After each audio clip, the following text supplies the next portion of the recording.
Hello friends, welcome back to our channel Mallu updater and reviewer. എനിക്കറിയാം ഈ ഒരു channel 4 മാസത്തിലേറെയായി video ഇടുന്നത്. കാരണം എക്സാംസും അതിൻ്റെ കാര്യമൊക്കെ ആയിട്ട് തിരക്കായതുകൊണ്ടാണ്. ഒന്നും വിചാരിക്കരുത്, എല്ലാവരും സഹകരിക്കുക. അപ്പോൾ ഇനി വെക്കേഷൻസ് ആയതുകൊണ്ട് തന്നെ റെഗുലറായിട്ട് വീഡിയോസ് ഉണ്ടാവും. അപ്പോൾ എല്ലാവരും സബ്സ്ക്രൈബ് ചെയ്യാത്ത ആരെങ്കിലും വീഡിയോ ആണെന്നുണ്ടെങ്കിൽ ഇപ്പോൾ തന്നെ സബ്സ്ക്രൈബ് ചെയ്യുന്ന കാര്യം പരിഗണിക്കേണ്ടത്. ഓക്കെ, അപ്പോൾ ഞാനിത് വന്നിരിക്കുന്നത് ലൂസിഫർ എന്ന് പറഞ്ഞ മൂവിയുടെ സെക്കൻഡ് പാർട്ടായി വന്നിരിക്കുന്ന എംപുരാൻ എന്ന് പറഞ്ഞ മൂവിയുടെ ഒരു 1 ലൈൻ റിവ്യൂ.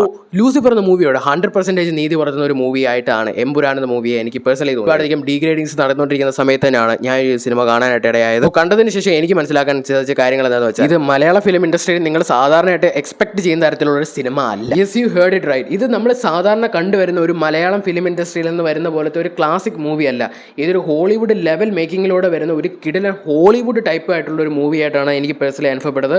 മാത്രമല്ല, എനിക്ക് ഇതിനകത്ത് എടുത്തു പറയേണ്ട ഒരു കാര്യം, നിങ്ങൾ ഹോളിവുഡ് മൂവീസൊക്കെ ആദ്യമായിട്ട് കാണുന്നുണ്ടെങ്കിൽ, പ്രത്യേകിച്ച് ഞാനൊക്കെ എന്ന് പറഞ്ഞാൽ ഒരു പണ്ടോട്ടെ ഞാൻ ഹോളിവുഡ് മൂവീസൊക്കെ കാണുന്നത്. അങ്ങനെ ആ ഒരു ഹോളിവുഡ് മൂവി ലെവലിലേക്ക് നമ്മുടെ മലയാള ഫിലിം ഇൻഡസ്ട്രി വരുമ്പോൾ ആ ഒരു സ്റ്റോറി ലൈനും ആ ഒരു പാറ്റേൺ എല്ലാം നമ്മൾ അതുമായിട്ട് അഡാപ്റ്റ് ആയി പോകുന്നത്. അതുപോലെ തന്നെ ഇതിനകത്ത് പറയുന്ന ഒരുപാടധികം രഹസ്യ സംഘടനകളെ പറ്റി നമ്മൾ മുമ്പൊക്കെ കേട്ടിട്ടുണ്ടെങ്കിലോ അല്ലെ അതിനെപ്പറ്റി നമ്മൾ ഒന്നുകൂടെ ഗവേഷണം ചെയ്തിട്ട് അല്ലെങ്കിൽ അതൊക്കെ എന്താണെന്ന് അറിയാൻ ശ്രമിച്ചതിന് ശേഷം ഈ സിനിമ ഒന്നുകൂടെ കണ്ടു നോക്കിയാൽ you can feel the real essence of this movie. ഇതിനകത്ത് അവർ എന്താണ് പറയുന്നത് എന്നുള്ള ആ ഒരു തീം നമുക്ക് കിട്ടിക്കഴിഞ്ഞു കഴിഞ്ഞാൽ പിന്നെ ഈ ഒരു മൂവി എന്ന് പറഞ്ഞാൽ വളരെയധികം എൻഗേജിങ് ആണ്. ഒരുപാട് എല്ലാവർക്കും ഒന്നും കിട്ടണമെന്നില്ല. ആ കിട്ടാത്തവർക്കായിരിക്കാം ഒരു പക്ഷേ ഡിസപ്പോയിൻമെന്റ് ഉണ്ടാവും. പക്ഷേ അത് കിട്ടിക്കഴിഞ്ഞാൽ, ആ ഒരു എസൻസ് കിട്ടിക്കഴിഞ്ഞാൽ പിന്നെ you will flow with it. അതുപോലെ തന്നെ ഈ ചിത്രത്തിൽ ഏറ്റവും അധികം സെൻസേഷണൽ ആയിട്ടുള്ള ഒരു കാര്യമാണ് ഇതിൽ പറയുന്ന രാഷ്ട്രീയം എന്ന് പറയുന്നത്. 31 മാർച്ച് തൊട്ട് പുതിയ ക്ലിപ്പ് അല്ലെങ്കിൽ പുതിയ എഡിറ്റഡ് വെർഷൻ ആണ് ഈ ഒരു സിനിമ തിയേറ്ററുകളിൽ ഓടുന്നത്. സോ ബേസിക്കലി അതിന് മുമ്പ് തന്നെ എല്ലാവരും കണ്ടു തീർത്തു എന്ന് ഉറപ്പുവരുത്താനായിട്ട് ശ്രമിക്കും. ഈ മൂവിയെ പറ്റി പറയാനാണെങ്കിൽ ഈ മൂവിയിലും ലാലേട്ടനെക്കാളും കൂടുതൽ സ്കോർ ചെയ്തിരിക്കുന്നത് സയ്യിദ് മസൂദ് ആണെന്ന് തന്നെ പറയേണ്ടി വരും. കുറച്ച് സ്ക്രീൻ സ്പേസ് നമ്മുടെ ലാലേട്ടൻ ഈ പടത്തിലുള്ളൂ. അത് എല്ലാവർക്കും ഡൈജസ്റ്റ് ആയിട്ടില്ല.